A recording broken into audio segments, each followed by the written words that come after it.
My new book, Awake, Observe, Shape, Transform, is now available on Amazon, along with the 90-Day Transformation Journal. You'll find a link to these things in the episode description. Also, if you'd like to support this work, there are $10, $15, and $20 Patreon tiers with no locked content, just a way to say I value this.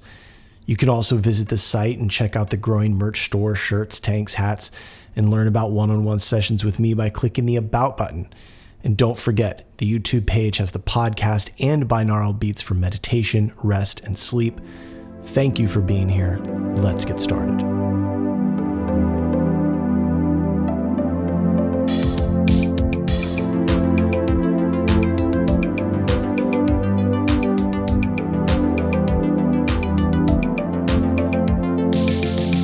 Welcome to the Infinite Spark of Being podcast. My name is Keith Welsh, and today we're going to talk about something deceptively simple.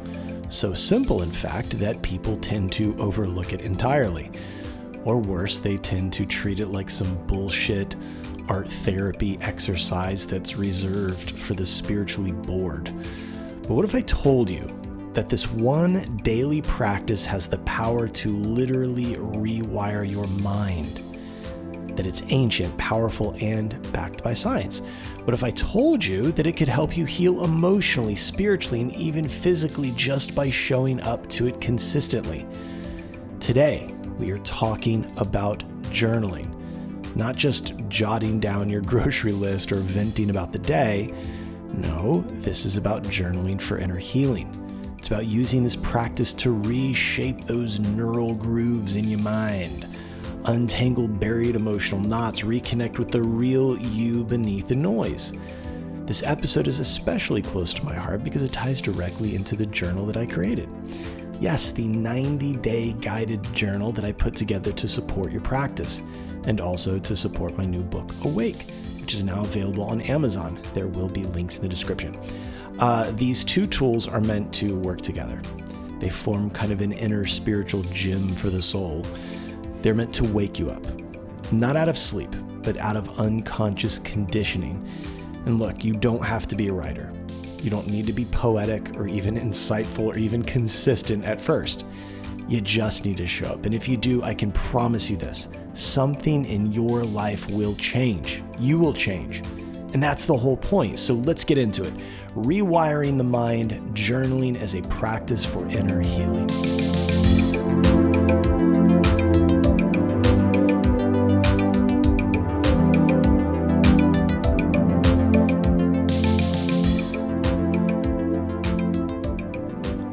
Let's start by getting something clear. Journaling isn't some trendy Pinterest habit that was invented by a lifestyle influencer with good handwriting. The practice of writing down thoughts, dreams, ideas, inner revelations has ancient roots. The philosopher Marcus Aurelius, Roman emperor and Stoic mystic, wrote what we now call meditations, and that was a kind of journal. It wasn't meant to be published. It was his private way of keeping himself accountable, grounded, centered in his values, and yes, I called him a mystic. You see, those who are materialists or fancy themselves too rational for God or any of this woo-woo nonsense tend to look to the Stoics for their quote-unquote spirituality. Well, jackass, if you read the whole book of Meditations, you'd see that there's a reason I refer to him as a mystic. You should do your homework on the Stoics. You should also learn the meaning of the word mystic. See, like I've said, we're all going up the mountain.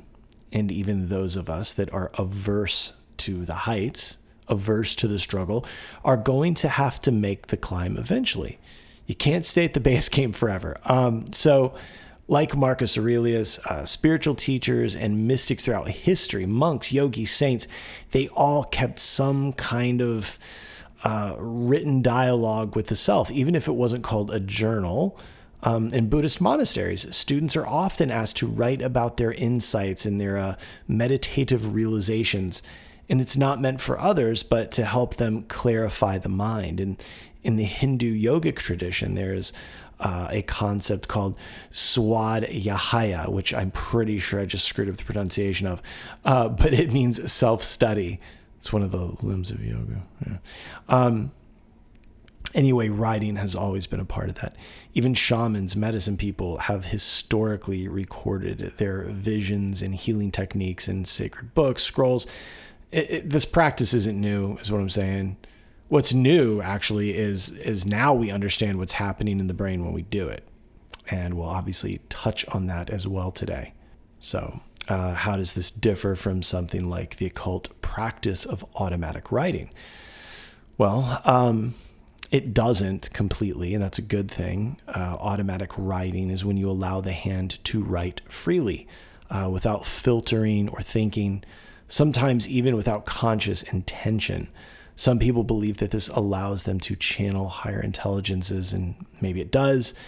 But even if you don't believe that, the practice still taps into the subconscious mind in a really profound way. Now, in the journal that I created, again, the 90-day journal available on Amazon, I use structured prompts. But I also encourage this free flow writing, right? Especially when revisiting your entries. There's something powerful about reading your own words a few days later or even a few years later, because you're not the same person anymore.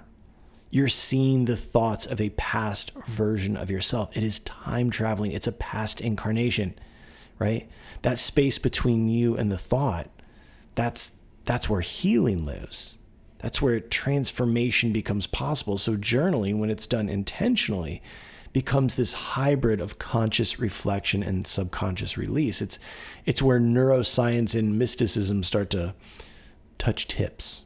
So let's talk about what journaling does to the brain. Because we are spiritual beings, yes, but we are also biological systems with neural pathways, cortisol levels, trauma stored in our tissue. So what does writing actually do? Well, there's been several studies published that found that patients who wrote about their most traumatic experiences showed improved health outcomes compared to those who wrote about neutral topics, right? Their symptoms actually improved.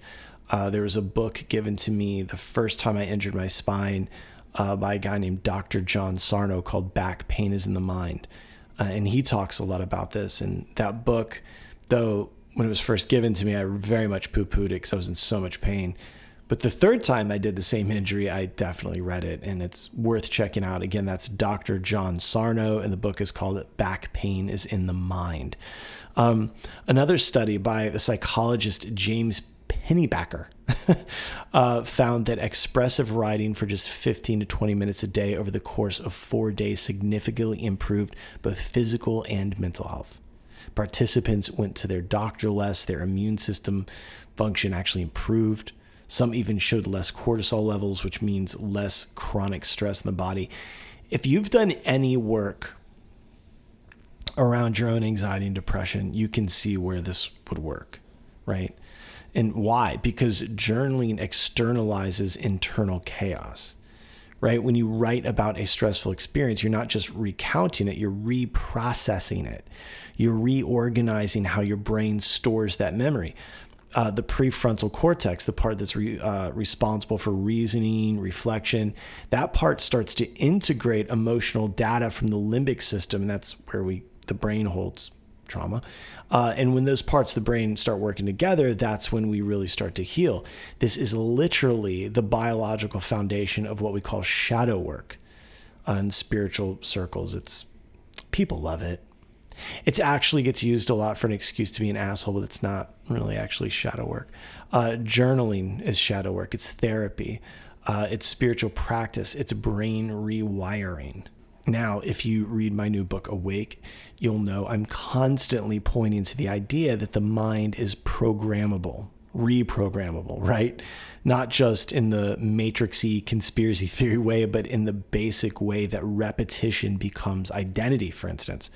Right? Thoughts become grooves, and we live in those grooves. Those grooves are our brain's way of curating our experience of life. Journaling is how we regroove.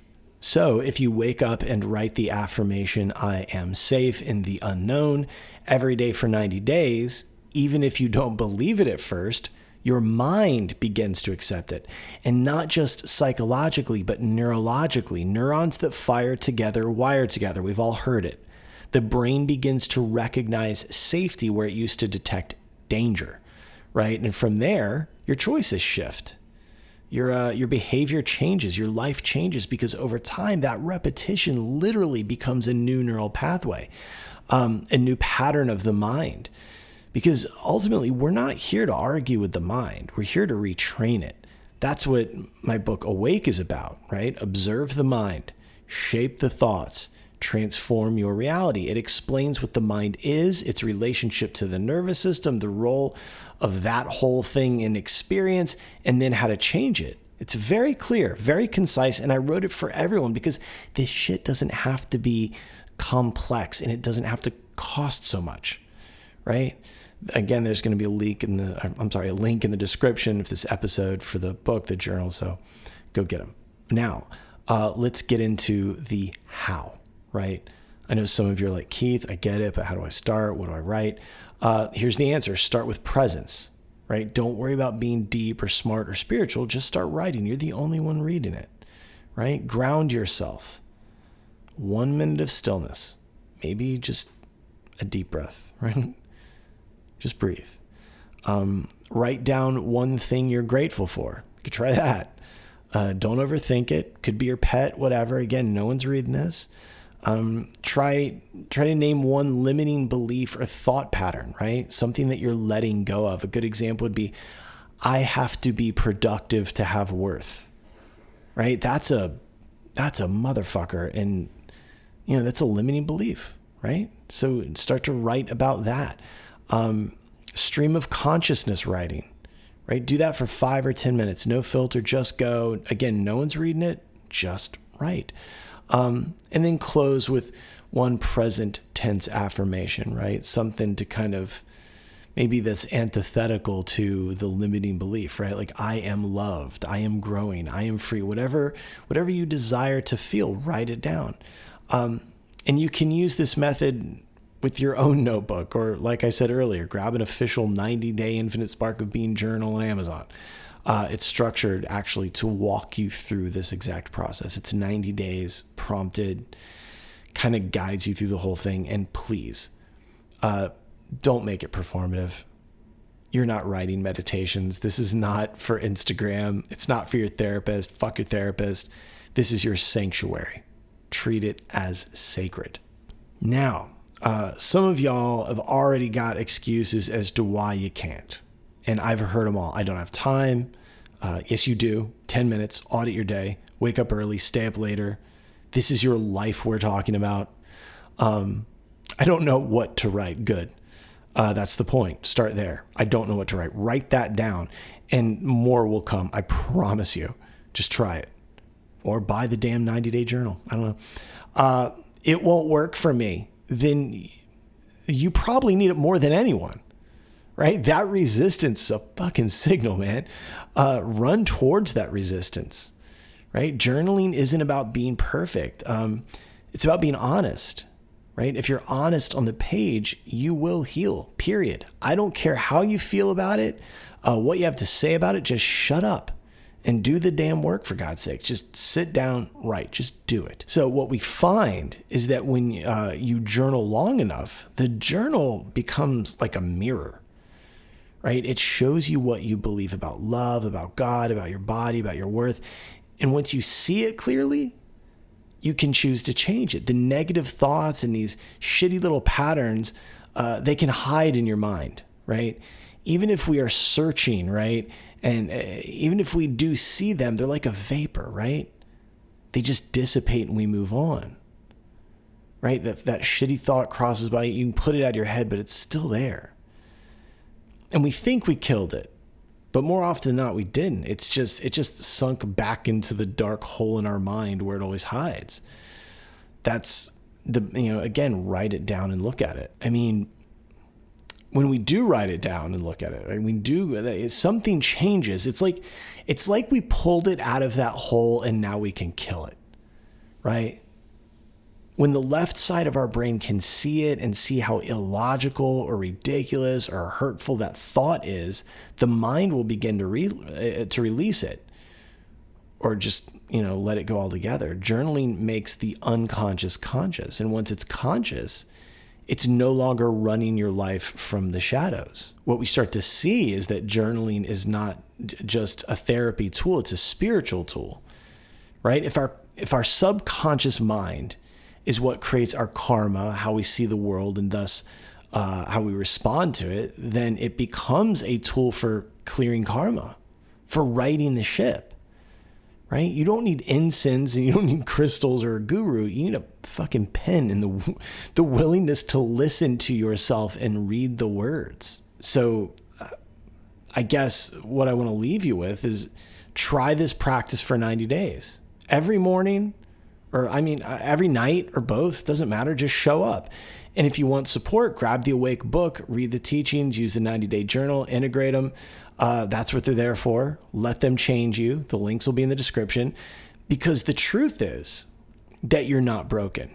You're just full, right? You're full of old patterns, false beliefs, unprocessed emotion. And journaling is a method of emptying that cup. It's how you make space for the divine mind to do its thing. I love you. Thank you. Stay awake. If the infinite spark of being has brought you any value, consider supporting the work.